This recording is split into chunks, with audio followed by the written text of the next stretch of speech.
No importa cuál sea la adversidad que estemos pasando, la situación difícil que estemos viviendo, pero en todo tiempo demos gloria a Dios. Si el Señor ha provisto, gloria a Dios. Si estamos en escasez, gloria a Dios. Si estamos sanos, gloria a Dios. Si estamos enfermos, gloria a Dios.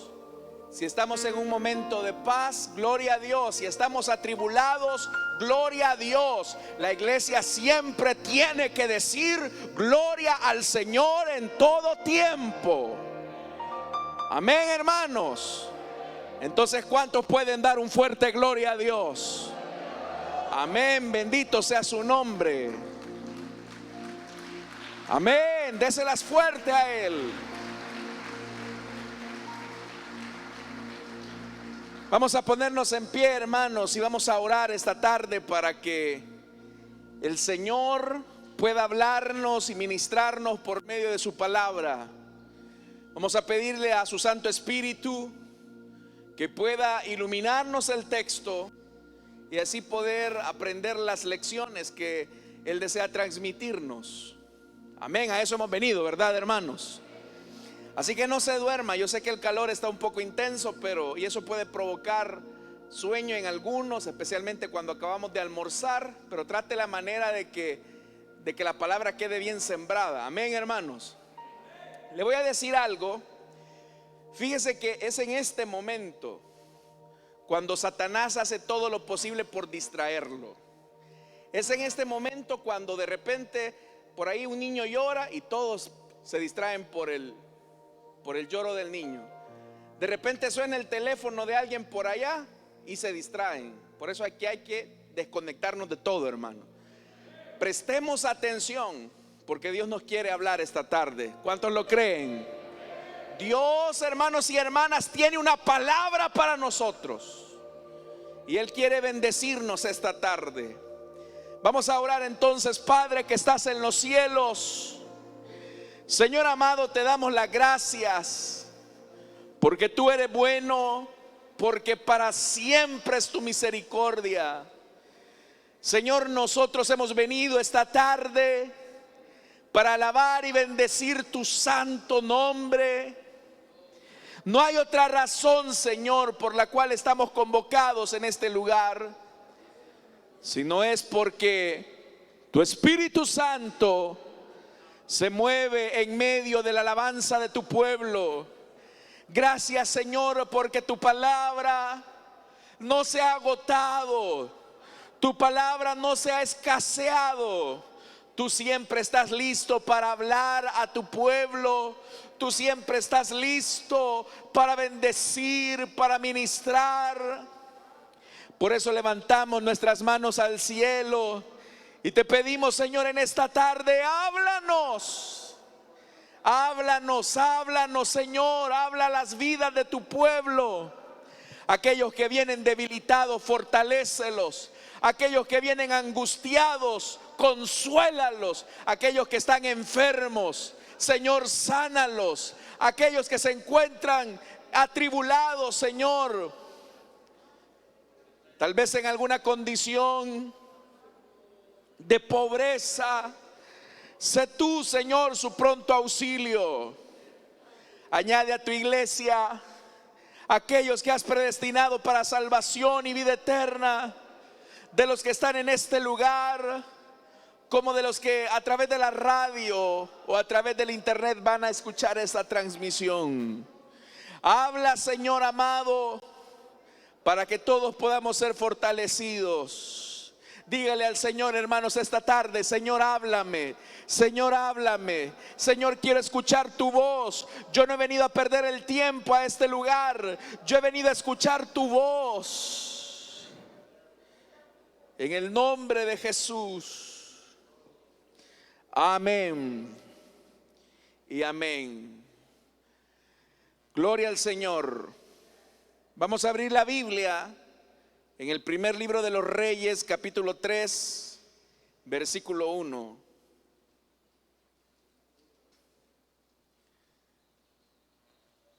Primer libro de los Reyes, capítulo 3, versículo número 1. Dicen un amén si lo tienen, hermanos. La palabra de Dios nos dice en el primer libro de los Reyes, capítulo 3, versículo 1. Salomón entró en alianza con el faraón, rey de Egipto, casándose con su hija, a la cual llevó a la ciudad de David, mientras terminaba de construir su palacio, el templo del Señor y el muro alrededor de Jerusalén. Como aún no se había construido un templo en honor del Señor, el pueblo seguía ofreciendo sacrificios en los santuarios paganos. Amén. Hasta ahí dejamos la lectura, hermanos y hermanas. Tengan la amabilidad de sentarse, por favor.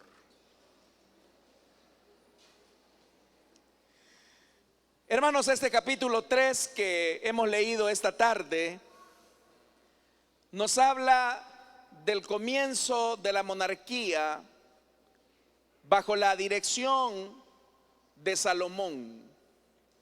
Salomón, hermanos y hermanas, en realidad, a fuerza de ser sinceros, legalmente hablando, no le correspondía el reino si se tratase de que la sucesión al trono hubiese sido por orden de nacimiento. En realidad, Salomón, hermanos, ocupaba el lugar número 11 en la línea de sucesión al trono después de la muerte de David. Sin embargo, todos sabemos que Salomón fue el resultado de la unión matrimonial de su padre David y de Betsabé. Salomón vino a ser el segundo hijo de esta unión, debido a que el primer hijo de David y Betsabé tuvo que morir a causa del pecado de adulterio que su padre David había cometido con Betsabé, ya que, como todos sabremos, Betsabé era la mujer de Urías hitita, o el eteo, como también lo traduce la Reina Valera. La Biblia dice que después del luto de Betsabé, David llegó a consolar a Betsabé, su mujer, por la muerte de su primer hijo, y esa es una forma de indicar que David se acostó con Betsabé nuevamente, y que como resultado de esa unión es donde nace Salomón, a quien también se le conoce con el nombre de Jedadías. Es otro de los nombres que tiene Salomón. Salomón, entonces, hermanos y hermanas, apenas era un bebé, y él no sabía que se llegaría a convertir en el sucesor de su padre David. Por una de las razones que la Biblia no registra, David le hace una promesa a Betsabé y le dice que este hijo, este segundo hijo que les ha nacido, llamado Salomón, sería el que finalmente se constituiría en el futuro monarca de Israel. Pero ya usted conoce la historia que se encuentra registrada en el capítulo número 1. Y es que dice la Biblia que Adonías, a quien legítimamente o legalmente le podría haber correspondido el reino en este momento, él trata la manera de apropiarse de las circunstancias que en esa época se estaban viviendo al interior del reino, porque la Biblia dice que ya David no tenía el vigor, la fertilidad de poder gobernar a la nación. Entonces Adonías pensó que en realidad el reino le iba a quedar a él, y él trató por todos los medios de orquestar una especie de golpe de estado para tratar la manera de hacerse del poder. Es ahí donde el profeta Natán se da cuenta de la acción de Adonías, pero el profeta Natán es consciente que David ya había resuelto que quien sería el sucesor a su muerte sería Salomón. Y es ahí donde Natán, el profeta, le dice a Betsabé: mira, mujer, preséntate ante tu marido y dile que Adonías se ha autoproclamado como rey. Si tú no haces algo por resolver esta situación, tu cabeza y la cabeza de Salomón va a rodar. Ni lenta ni perezosa, Betsabé se presenta en los aposentos de David, porque ya David ni siquiera se levantaba, ya estaba viejo. Y le pregunta el rey a su mujer: ¿qué te trae aquí, su majestad? ¿Acaso usted no le prometió a esta su sierva que su hijo sería el que lo sucedería en el trono? ¿Por qué es entonces que su otro hijo, Adonías, se ha autoproclamado rey de Israel? Y es ahí, hermanos, donde David convoca a su cronista, al sacerdote, y también convoca al profeta Natán para hacer de Salomón una procesión real y colocar a Salomón en la mula del rey. Y todos ellos tenían que proclamar que la elección de Salomón era la decisión de David.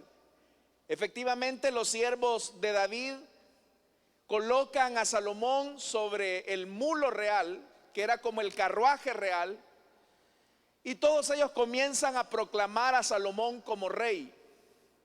Después de presentarlo en Jerusalén como el nuevo rey, la Biblia dice, hermanos y hermanas, que el bullicio llegó a oídos de Adonías, y junto a él todos aquellos que estaban proclamándolo como rey. Y él les pregunta: ¿y qué es ese bullicio que se escucha? Lo que sucede es que tu padre ha proclamado a tu hermano, a tu medio hermano Salomón, como rey, como sucesor al trono. Y dice la Biblia que poco a poco aquellos comensales que estaban acompañando a Adonías se van levantando uno a uno de la mesa, porque saben que lo que han hecho es un peligro de alta traición. Adonías también lo entiende. Luego, hermanos y hermanas, que la proclamación se ha hecho, la Biblia dice que Salomón llegó a sentarse al trono de David, como era un símbolo total de que el rey lo había proclamado como el nuevo soberano de Israel. Ahora, hermanos y hermanas, Salomón tiene que proteger todo lo que le ha sido entregado. Salomón tiene que cuidar del legado que su padre ha construido a lo largo de casi 4 décadas. Y es ahí donde hemos leído estos versículos, que Salomón, hermanos y hermanas, comenzó a tener algunas iniciativas de protección. Dentro de las iniciativas de protección, la Biblia dice que él mandó a construir un muro perimetral alrededor de Jerusalén. En esta época, hermanos, era vital para una ciudad que tuviera muros perimetrales, porque eso de alguna manera era un impedimento para que los enemigos o los invasores entraran al territorio. Esos muros elevados de alguna manera garantizaban que al interior de la ciudad el pueblo pudiese organizarse y tratar la manera de hacerle frente. Salomón, de manera muy estratégica, construye ese muro perimetral, así como nosotros, hermanos y hermanas, en nuestras viviendas, especialmente si compramos alguna parcela o algún lote, tratamos la manera de proteger nuestra propiedad de usurpadores, levantando un muro a nuestro alrededor. Pero Salomón no solamente hizo eso, sino que también quería proteger a su familia. Y por eso dice la Biblia que mandó a construir un palacio.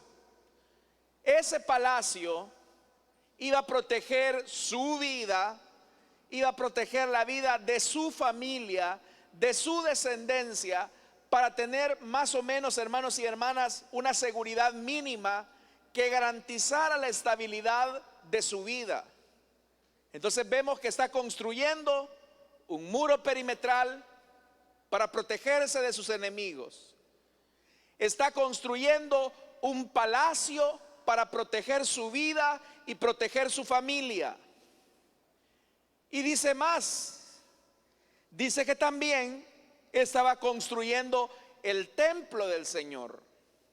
Al construir un templo, lo que Salomón estaba invocando era la protección del Señor. Él sabía que todos sus esfuerzos humanos quedarían reducidos a nada si él no trataba la manera de invocar al Señor.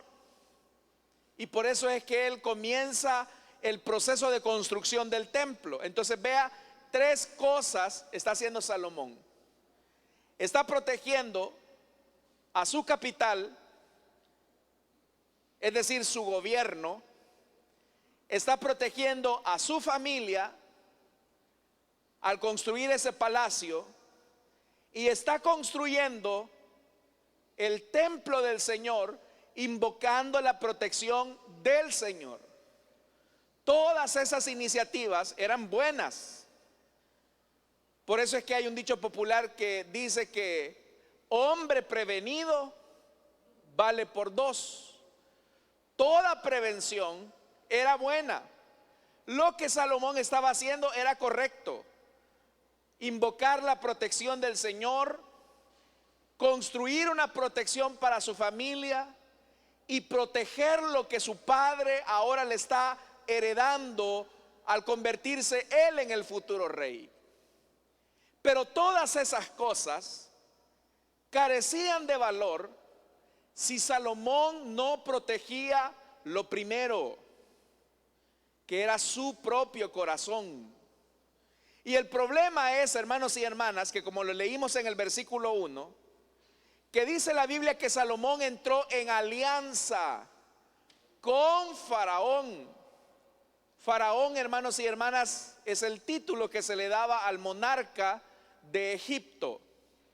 Todos sabemos que Israel pasó por lo menos 430 años sometidos al dominio de los egipcios. ¿Se imagina lo chocante que fue para Israel cuando se dio cuenta que su nuevo rey estableció alianzas con Faraón y que la forma de sellar esa alianza con Faraón era a través de un matrimonio? Porque dice la Biblia ahí en el versículo 1, Salomón entró en alianza con el Faraón, rey de Egipto, casándose con su hija, la cual, dice, llevó a la ciudad de David mientras terminaba de construir su palacio, el templo y el muro. Salomón, hermanos y hermanas, estaba construyendo estas tres cosas: el muro, su casa y el templo del Señor. Y estas tres cosas tenían como objetivo proteger a Salomón, proteger su familia, invocar la protección del Señor.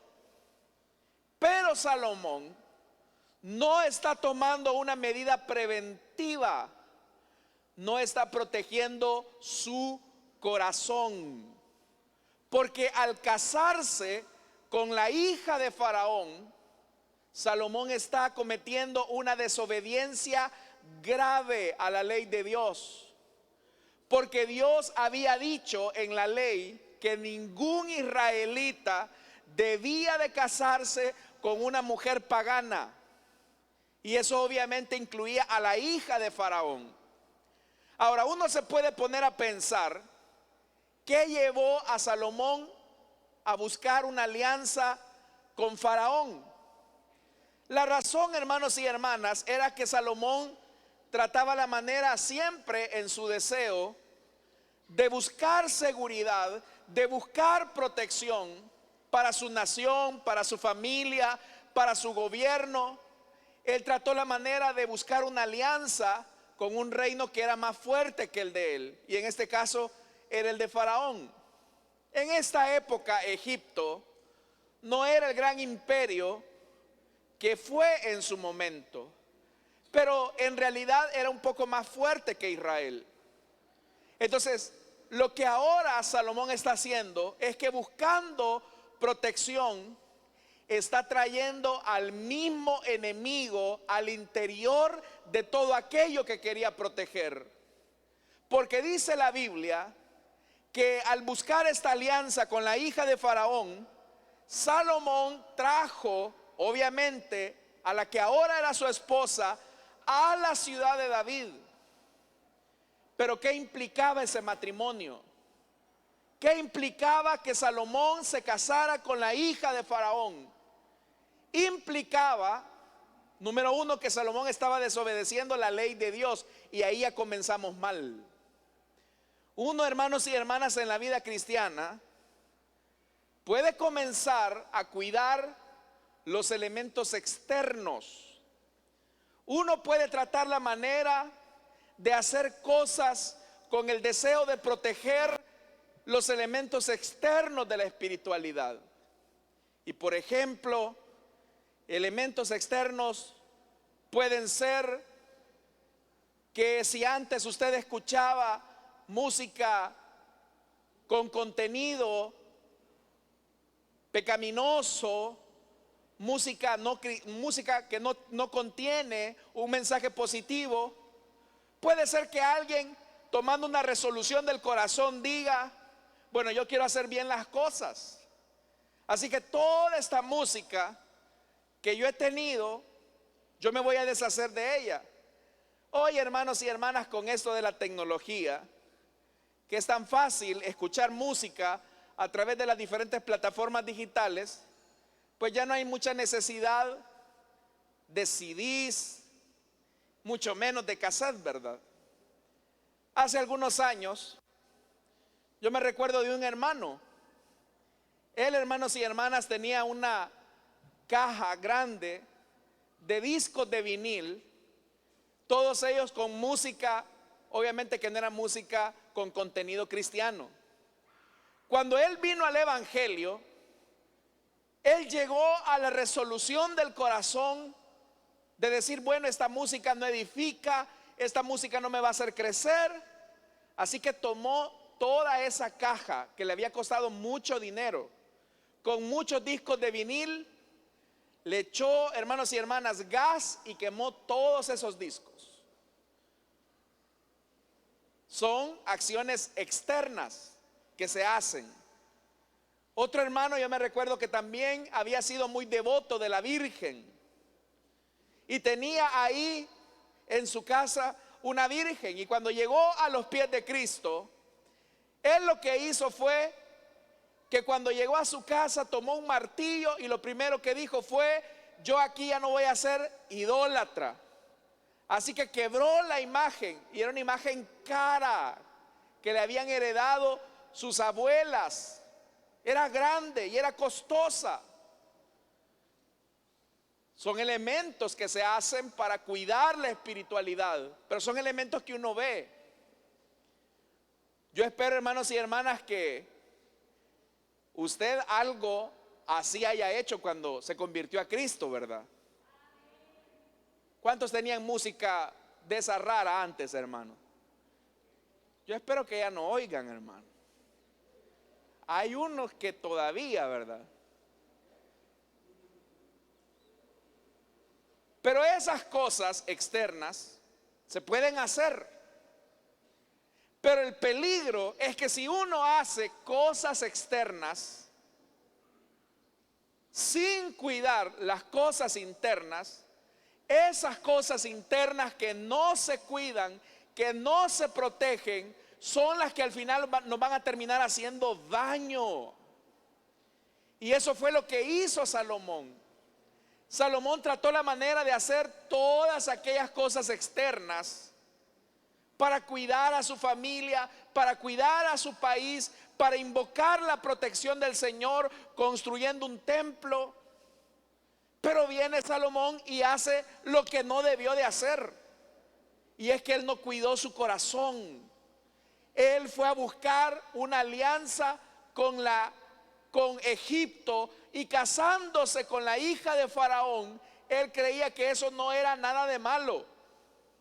Pero piense por un momento en esto: ¿qué imágenes se le vinieron a sus ciudadanos, a los israelitas, cuando se dieron cuenta que el rey se había casado con una egipcia? Siendo que los egipcios hacía siglos habían sido sus opresores, y la hija de Faraón era un símbolo de opresión, era un símbolo de esclavitud. Y eso, hermanos y hermanas, es lo más peligroso de la conducta de Salomón.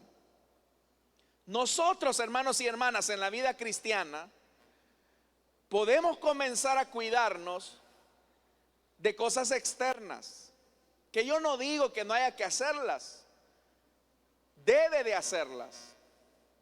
Pero si usted solamente cuida las cosas de afuera, cuida las cosas que se ven o que la gente puede ver, pero no cuida de los peligros internos, sin darse cuenta, usted puede estar, hermanos y hermanas, metiendo al mismo enemigo como el caballo de Troya.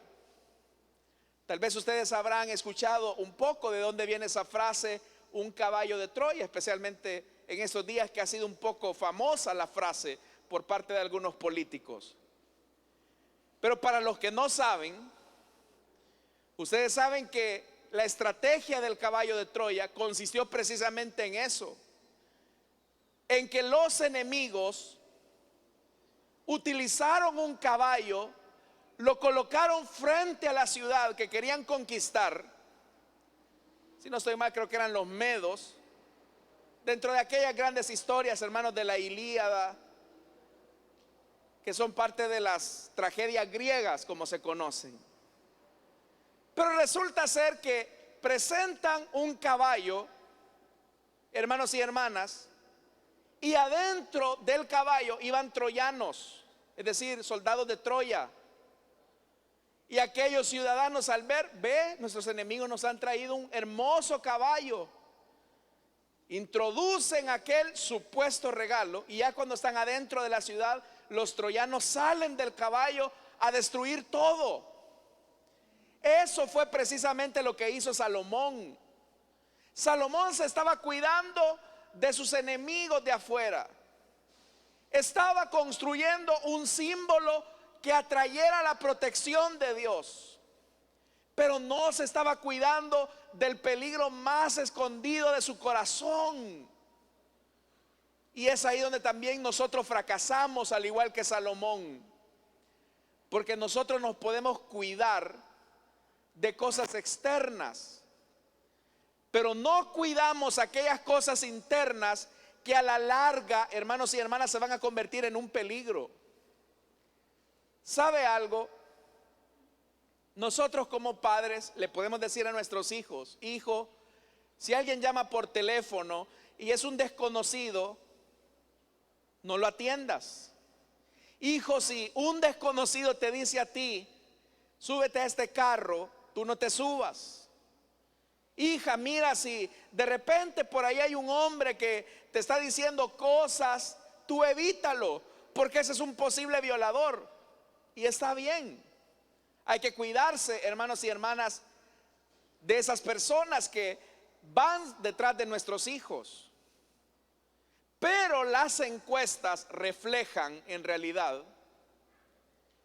que la mayor cantidad de abusos sexuales, de violaciones, no se cometen por personas ajenas a la familia. La mayor parte de abusos, acosos, violaciones sexuales son las que se cometen por personas cercanas a la familia, si no es que miembros de la familia. ¿Quién de nosotros va a ser aquel que le va a decir a su nietecito, a su hijo, perdón, mira, hijo, cuídate del abuelito? O mira, hija, cuídate de tu tío, porque él se puede convertir en un abusador, en un violador. Nadie lo diría, porque a nadie se le ocurre que el peligro puede estar dentro de la propia casa. Pero toda la Biblia está llena de ejemplos de personas que porque no cuidaron las cosas internas de la vida, fracasaron en todo lo que hicieron. Este fue el inicio de Salomón, el inicio de sus fracasos.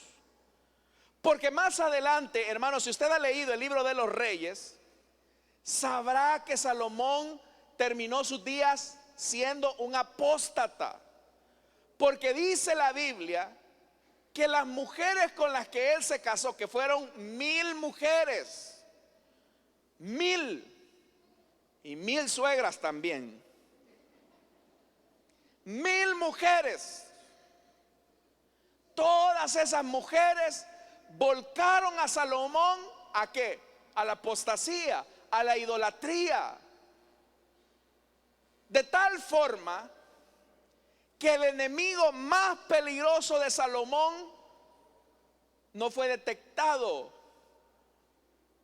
por su protección, porque un muro no detectó la idolatría cuando esa hija de Faraón entró a Jerusalén, porque el palacio no detectó el peligro que suponía el matrimonio con la hija de Faraón,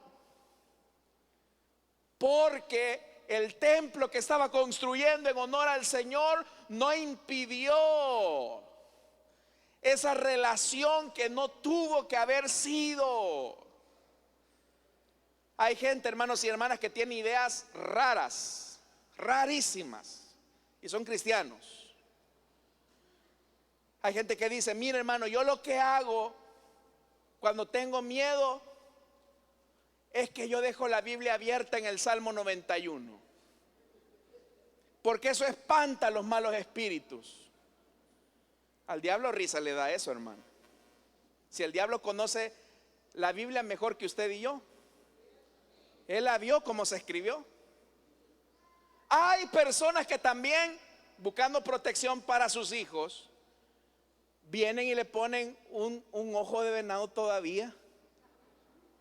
Y no hago que los niños levanten la mano, porque peligroso, hermano. Porque la gente todavía, hay cristianos que creen en el mal de ojo. Usted le creen a las supersticiones. Y uno se puede cuidar de las cosas externas. Uno se puede cuidar, hermanos y hermanas, de no ir a discotecas, por ejemplo. Uno se puede cuidar de no ir a las cantinas. Uno se puede cuidar de no ir al prostíbulo. Y qué bien, hermano. Aunque dicho sea de paso, si Jesús estuviera en nuestra época, Él hubiera ido a esos lugares para hacerse amigo de pecadores, no para hacer lo que ellos hacen, sino para llevarles la luz del evangelio a ellos. Jesús lo hubiera hecho. Por eso es que le decían a Jesús: tú eres amigo de publicanos y pecadores. Y era verdad, porque Jesús, hermanos y hermanas, iba a lugares donde externamente un rabino no debía de ir. Claro que Jesús iba a esos lugares no para hacer lo que ellos hacían, sino para marcar una diferencia. Pero nosotros, hermanos, no podemos ir a esos lugares, pero llevar enemigos más peligrosos en el corazón. Nosotros, por ejemplo, no podemos ir a un prostíbulo a buscar una ramera, a buscar una prostituta, pero tenemos un enemigo peligroso en nuestro dispositivo móvil y por medio de él acceder a pornografía. ¿Qué diferencia hay entre ir a buscar a una ramera, a una prostituta en la calle, y buscarla a través del internet por medio de la pornografía? ¿Qué diferencia hay? No hay ninguna. La única diferencia es que aquella se hace real y esta se hace virtual. Pero delante de Dios, el que consume pornografía es tanto como aquel que fue a un prostíbulo. Y esto no lo digo yo, lo dijo Jesús. Cualquiera que ve a una mujer y la codicia en su corazón, ¿qué dijo? Solamente se tuvo entretenimiento para adultos. ¿Eso fue lo que dijo Jesús? Correcto. Jesús dijo: ya adulteró con ella. Jesús también dijo algo más. Cualquiera que se enoje contra su hermano y le diga necio. ¿Cuántos nos hemos enojado aquí, hermanos? ¿Hay algún enojado aquí? Véale la cara al que tiene a su lado y va a ver que es muy feliz, está gozoso en Cristo. Dicen amén. Pero la Biblia dice que si nos enojamos con nuestro hermano, somos reos de juicio y condenación. ¿Por qué? Somos reos y somos condenados y culpados de homicidio. ¿Por qué? Porque ¿cuál es la diferencia entre enojarse y matar? Si el que mata, hermanos y hermanas, no lo hace porque está feliz. Ay, te voy a matar porque estoy contento. Te voy a disparar porque estoy feliz. No. El que mata lo hace porque está enojado. El que mata lo hace porque está airado. Y por eso es que Jesús no se detiene en los elementos externos, sino que Jesús va al corazón.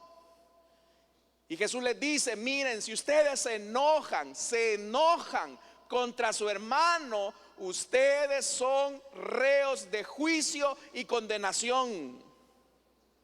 Yo les pregunto a los que estamos casados, ¿cuántas veces nos hemos enojado con nuestra mujer o con nuestro esposo? No, ustedes viven felices, hermano. Todos, hermanos. ¿Cuántos nos hemos enojado con nuestro esposo o nuestra esposa alguna vez? Felicidades, hermanos. Vamos a pedirles consejería a los que nunca se han enojado. Todos, hermanos. Por eso es que Jesús va más allá y Él dice: cuídense de aquellas cosas que en realidad son las que contaminan al hombre. ¿Y cuáles son esas cosas? Las que salen del corazón.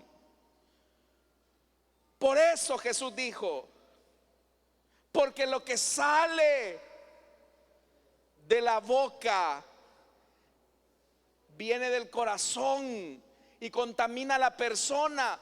Porque del corazón salen los malos pensamientos, los homicidios, los adulterios, la inmoralidad sexual, los robos, los falsos testimonios, las calumnias. Y ese es el peligro en el que podemos caer nosotros también, que nos preocupemos de las cosas externas. Que nosotros le comencemos a decir a la gente: mire, ahora que ella es cristiano, el color de camisa tiene que ser verde, no roja, porque roja es del diablo. Ahora que es cristiano, ya no se va a peinar a la derecha, sino que hacia la izquierda, porque en la izquierda tenemos el corazón y el corazón es de Cristo. Ahora que es cristiana, esos polvitos vaya dejándolos, porque eso no agrada a Dios. Ahora que es cristiana, la hechura de su ropa tiene que ser así. Y la gente puede estar haciendo todo ese tipo de cosas externas, pero las cosas internas del corazón son las que están ahí. De nada sirve, hermanos y hermanas, que usted, hermana, no se eche ni siquiera el polvo que hay en su casa, si en su corazón hay amargura, hay resentimiento, hay odio, hay frustración. De nada le va a servir que usted ocupe un tipo de ropa, un atuendo específico, cuando al interior de su vida hay muerte y hay cosas que no agradan a Dios, porque están sumidas en la corrupción de su pecado.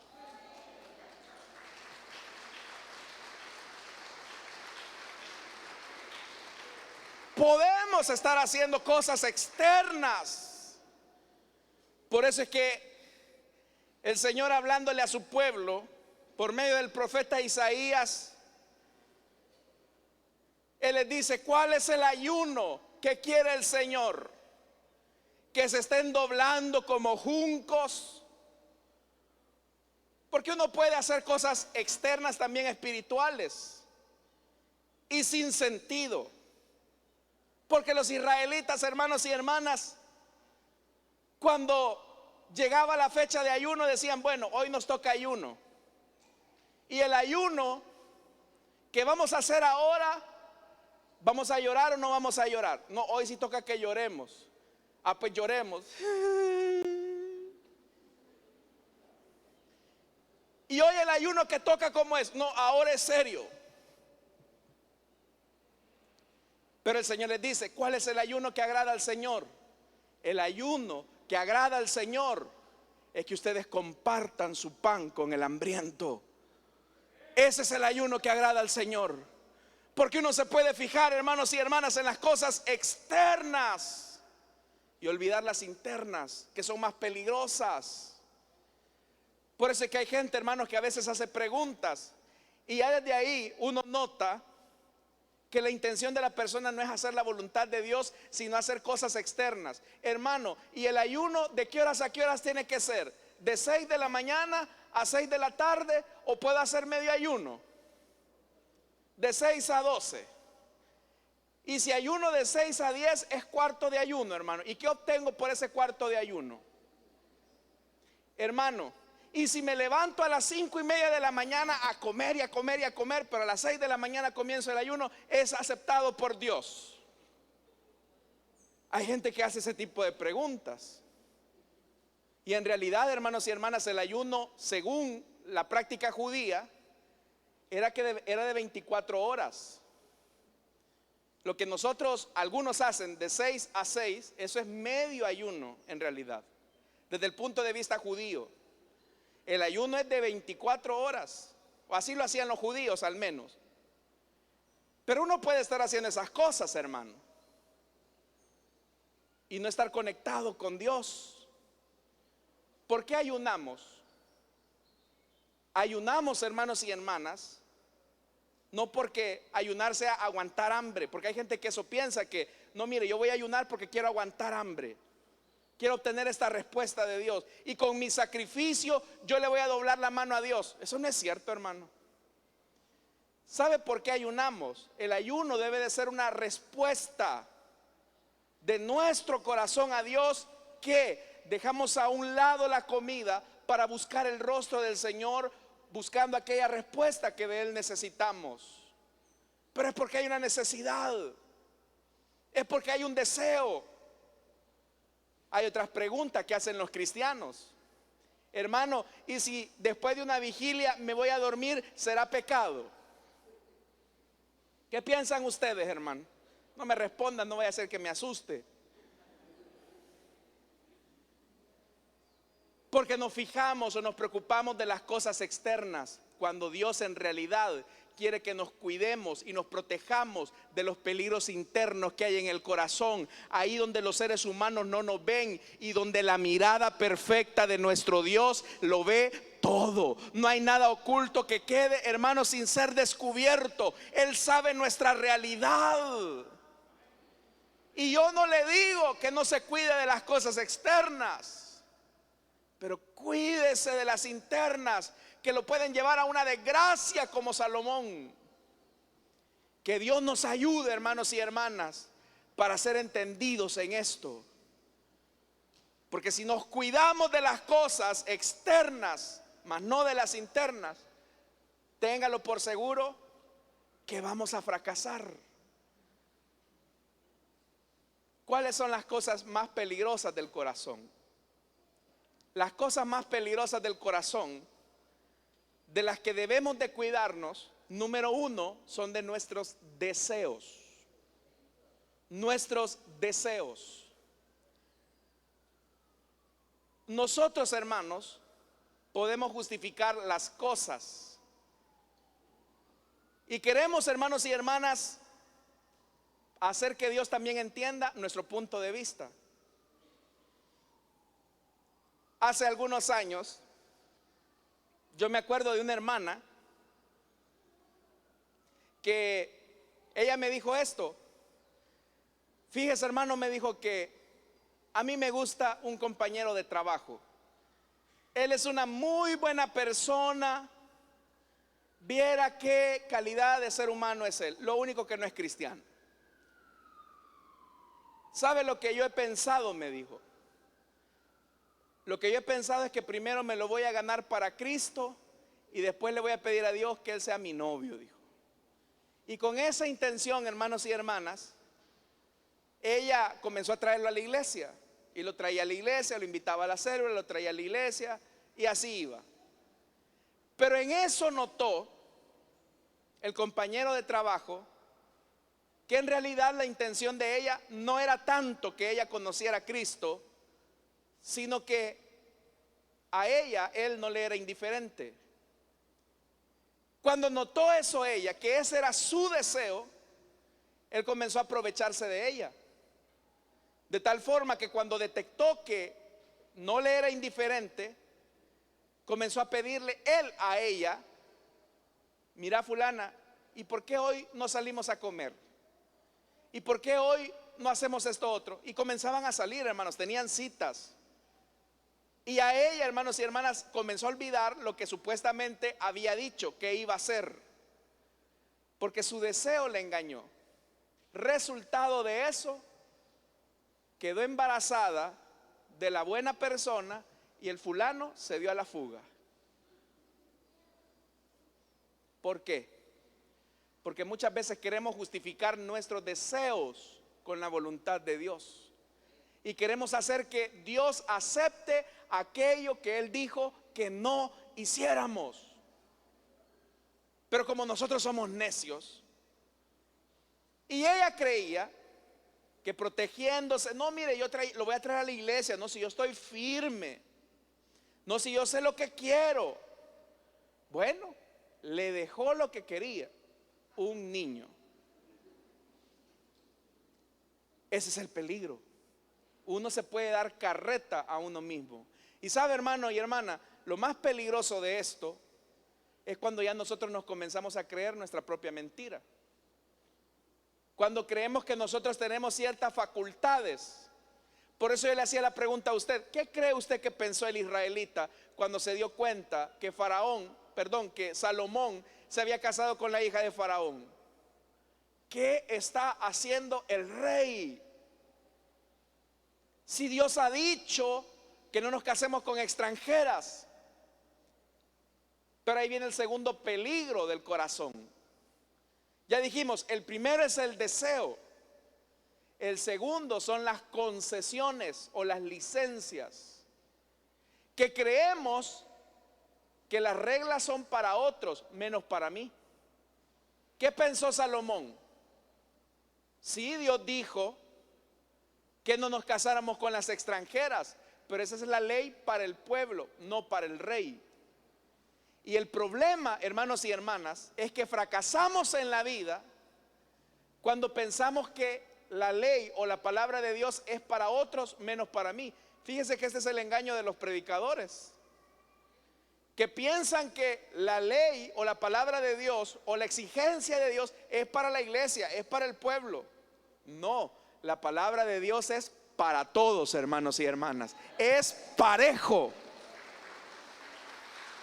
Amén, hermanos.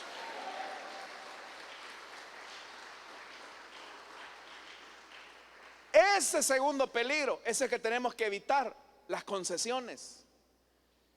El tercer peligro que tenemos que evitar, hermanos y hermanas, es la hipocresía. Deseos, concesiones e hipocresía son el caldo de cultivo perfecto para fracasar. ¿Cuándo ocurre eso? Cuando nuestro comportamiento aquí frente a los hermanos es una cosa, pero allá en la colonia, en el trabajo, en el centro de estudios es otra. No hay nada peor que tratar la manera de conciliar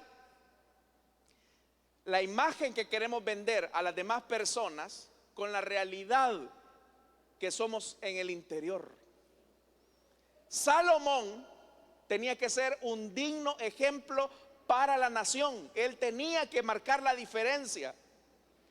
El problema es que Salomón comenzó a vivir en una vida de hipocresía, y el problema es que la hipocresía genera idolatría del corazón, porque nos preocupamos más, como yo se lo dije hace algunos domingos, nos preocupamos más de hacer a Dios a nuestra imagen y semejanza, en vez de nosotros ser a la imagen y semejanza de Él. Entonces, como Salomón comenzó a entrar en este camino de la hipocresía, ¿y cómo lo hizo? Bueno, yo amo a Yahvé, yo amo al Señor, al Dios de Israel, pero esta mujercita, ella es fiel al Dios Moloc. Así que yo solo la acompaño a su culto, pero mi Dios es el Señor. Y son aquellos hermanos y hermanas que dicen: no, Dios sabe mi corazón. Sí, Él sabe que tú eres un hipócrita. Hay gente, hermanos, ya se acerca esta temporada. Ya en enero comenzamos a tener un montón de reconcilios, hermanos. Porque dicen: no, si yo solamente estaba ahí con los compadres, ellos eran los que estaban tomando, pero Dios sabe que yo no. Dios sabe que yo lo estoy cuidando en el corazón. No te engañes. La Biblia dice: no andarán dos juntos si de acuerdo no estuvieran. Eso es lo que dice la palabra de Dios. Por eso es que hay muchos engaños en las iglesias, porque no coincide la imagen que presentamos aquí con la realidad que la gente ve allá afuera. Y eso, sin darnos cuenta, nos podemos proteger, hermanos, de muchas cosas. Aquí en la iglesia podemos venir muy pulcros. Me acuerdo, hermanos, de otro muchacho, diácono. Hermano, él era ejemplar. Yo lo veía, él llegaba temprano. Todavía tengo las imágenes que él iba a poner los vástagos en las sillas de la iglesia. Siempre que yo llegaba temprano, él ahí estaba. Ya estaba colocando los vástagos, ya estaba colocando los sobres en los vástagos. Pero de repente, hermanos, nuevamente el tema de una relación le comenzó a salir caro a él. Porque yo lo veía en la iglesia muy íntegro. Pero mi sorpresa va siendo que una vez yendo por la ciudad, porque él era soltero y tenía su porte, era atractivo, vamos a decirlo. Pero en una ocasión, yendo en un autobús, voy viendo que el hermano estaba con una señora fea.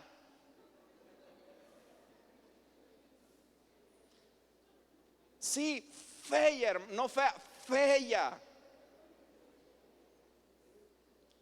Le gustaban las mayores al siervo.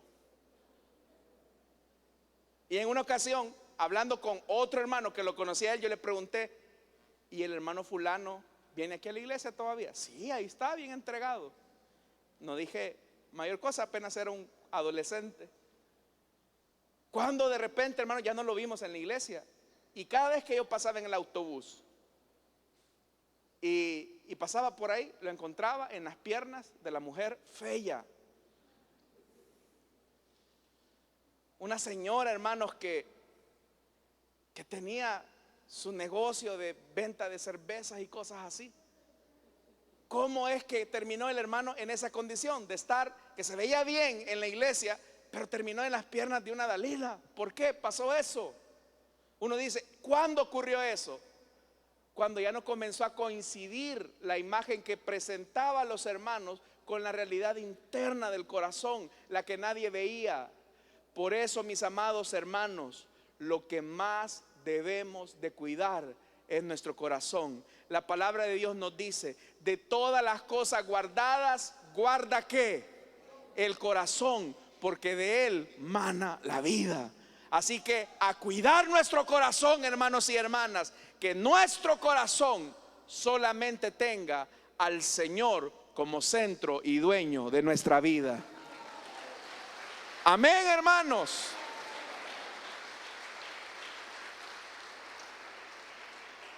Vamos a cerrar nuestros ojos, vamos a orar.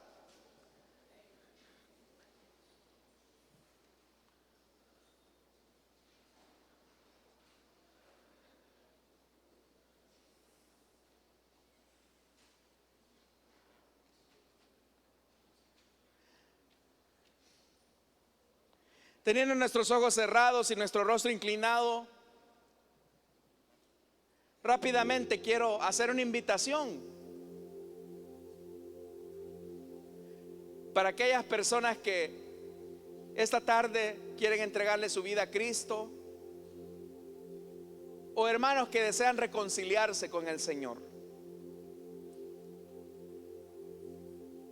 Lo que ahora hemos aprendido de Salomón, hermanos, es que debemos de cuidar no solamente las cosas externas, proteger lo que se ve, tenemos que proteger lo que no se ve. Porque podemos ser muy meticulosos, muy cuidadosos con las cosas de afuera y descuidar las cosas internas, que Jesús dijo es de donde proceden los homicidios, los adulterios, las mentiras, los falsos testimonios, los robos. Y el único que puede sanar nuestro corazón es el Señor. Nosotros podemos cuidar nuestra apariencia, pero solo el Señor conoce el corazón. Esta noche, ya casi, habrá alguien que quiera entregarle su vida a Cristo o que desea reconciliarse, puede ponerse en pie. Habrá alguien que sabe que la gente puede decir de usted bellezas, pero Dios sabe su realidad. Él sabe que usted no ha sido sincero. Él sabe que usted es esclavo de sus deseos. Él sabe que usted se permite licencias. Él sabe que su imagen no concuerda con lo que las personas ven, porque Dios ve su corazón y sabe que su corazón está lleno de cosas que no le agradan. ¿Habrá alguien esta tarde que quiera entregarle su vida a Cristo o que desea reconciliarse? Estoy a punto de terminar esta invitación, pero yo sé, hermanos, que aquí hay personas que están luchando en sus asientos. ¿Habrá alguien? ¿Quieres entregarle tu vida a Cristo, joven, mujer? ¿Quieres comenzar de nuevo? Hombre, ¿quieres comenzar de nuevo?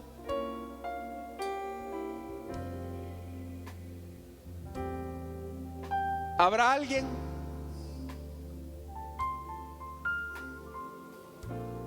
¿Hay alguien que quiere entregarle su vida a Cristo o desea reconciliarse? Vamos, hermano. No me quiero ir de este lugar sin orar por ti. Ya nos vamos, pero va a ser triste que te vayas sin el Señor. Si esta noche hubiera alguien que quiere entregarle su vida a Cristo o desea reconciliarse, póngase en pie y oraré por usted. Ahí habrá un hermano que va a orar por usted. ¿Hay alguien? Cierro esta invitación ya, hermanos.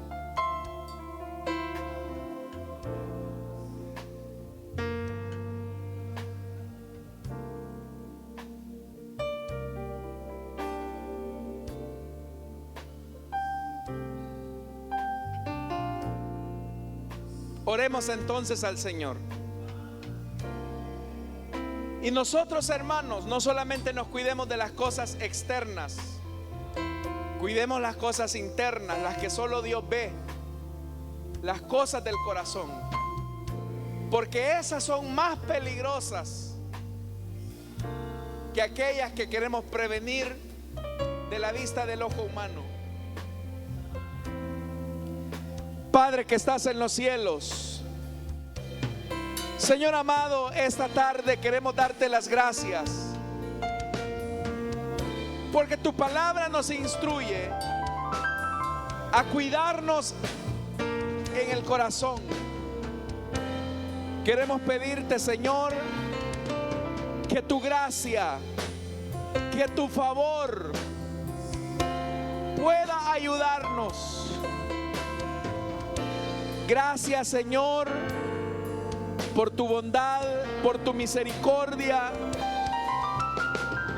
porque la luz de tu palabra nos ilumina,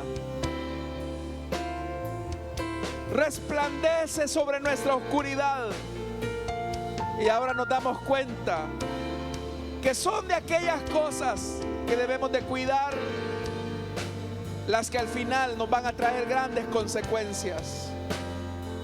En Cristo Jesús. Oramos también, Señor, por nuestras ofrendas y nuestros diezmos. No te damos de